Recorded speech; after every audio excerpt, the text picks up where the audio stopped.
สบายดีหมดทุกคน มื้อนี้เราจะมาเรียนคำลงท้ายประโยค และคำอุทานที่ใช้เรื่อยๆในภาษาลาว พร้อมกับตัวอย่างง่ายๆ ที่ใช้ได้แท้ในชีวิตประจำวัน ก่อนอื่นเรามาเบิ่งคำลงท้ายประโยคนำกัน คำว่าเด้อเป็นคำหนึ่งที่ใช้หลายที่สุด โดยเฉพาะในภาษาเว้า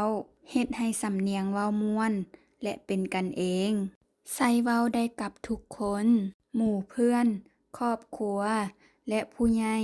ใช้เว้าได้หลายสถานการณ์ ยกตัวอย่างเช่น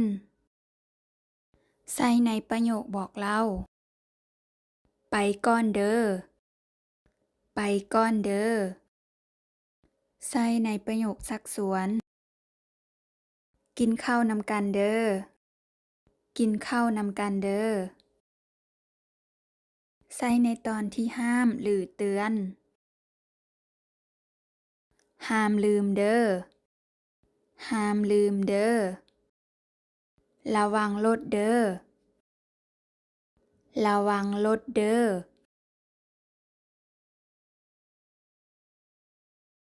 หรือจะใช้ในตอนขอบใจแบบเป็นกันเอง ขอบใจเด้อ ขอบใจเด้อ ถ้าหากบ่มีคำว่าเด้อในประโยคจะเป็นแนวใด ลองเปรียบเทียบ2สำนวนนี้นำกัน ห้ามลืม เวลาเว้าจะให้รู้สึกแข็งๆ หรือเว้าตรงเกินไป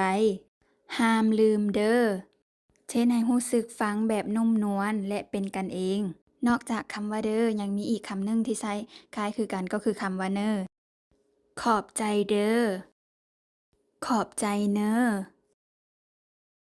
คำว่าบในภาษาลาว เป็นคำพื้นฐานที่ใช้หลายที่สุด ใช้วางไว้ท้ายประโยคคำถาม ใช้ถามเพื่อยืนยันบางอย่าง ตัวอย่างการใช้บในประโยคคำถาม เจ้าจะไปบ่ เจ้าจะไปบ่ มื้อนี้เฮ็ดเวียกบ่ มื้อนี้เฮ็ดเวียกบ่ ส่วนคำว่าหวา มีความหมายคล้ายคือกับคำว่าบ่ แต่ว่าคำว่าหวาจะใช้ในภาษาเว้าหลาย บ่เป็นทางการ ใช้ถามเพื่อยืนยัน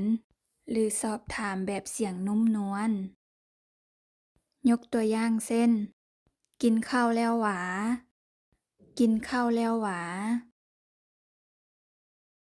บ่ไปหวา บ่ไปหวา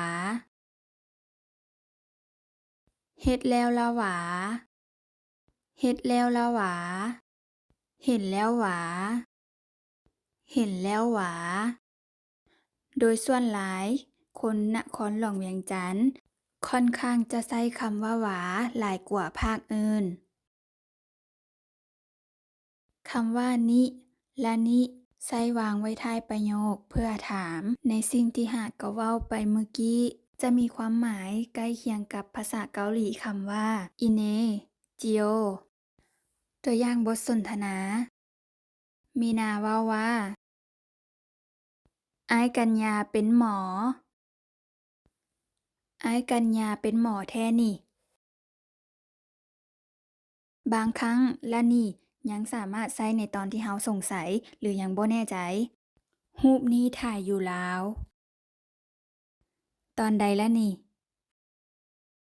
ต่อไปคำว่า เด นี่เด หั้นเด คำเหล่านี้จะใช้เว้าเพื่อเน้นย้ำในสิ่งที่เห็นหรือรู้อยู่แล้ว มักใช้ในประโยคบอกเล่า และเป็นภาษาเว้าแบบบ่เป็นทางการ โดยเฉพาะใช้เว้ากับคนที่สนิทจะฟังเป็นธรรมชาติหลาย บทสนทนาตัวอย่าง มีนาเว้าว่า กระแจอยู่ไส เมษาตอบว่าอยู่เทิงโต๊ะเด อยู่เทิงโต๊ะนี่เด อยู่เทิงโต๊ะหั้นเด ทั้ง3ประโยคนี้มีความหมายคือกัน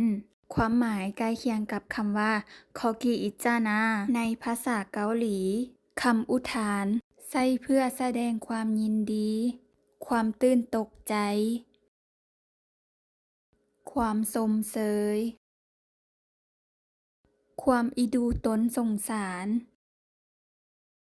ปกติจะใส่เครื่องหมายท้วงวางไว้หลังคำอุทานนำ เฮามาเบิ่งคำอุทานที่มักใส่เรื่อยๆนำกัน จะมีคำว่า โอ ปะติโท โอ้ย ตัวอย่างบทสนทนา หมากแอปเปิ้ลแซ่บๆเด้อ ลองซิมเบิ่งได้เด้อ โอ้ แซ่บแท้ จะเอ เมษา โอ้ย ตกใจ เอื้อยสิย้อมผมสีแดง ปาติโท คำสุดท้ายคำว่าโยหรือโยจะคล้ายคือกับคำว่าโยในภาษาอังกฤษ คำนี้ค่อนข้างจะใช้หลายในกลุ่มวัยรุ่น แบบให้ความรู้สึกเท่ๆ สไตล์ฮิปฮอปแรปเปอร์ ขอขอบใจหมดทุกคนที่มาเรียนนำกันในมื้อนี้ ทุกคนเคยได้ยินคำใดหลายที่สุด หรือฮู้คำอื่นตื่มอีก คอมเมนต์ไว้ลุ่มวิดีโอนี้ได้เด้อ ฝากกดติดตาม กดถึกใจ เพื่อเป็นกำลังใจให้เด้อทุกคน แล้วพบกันใหม่ในวิดีโอต่อไป ขอขอบใจ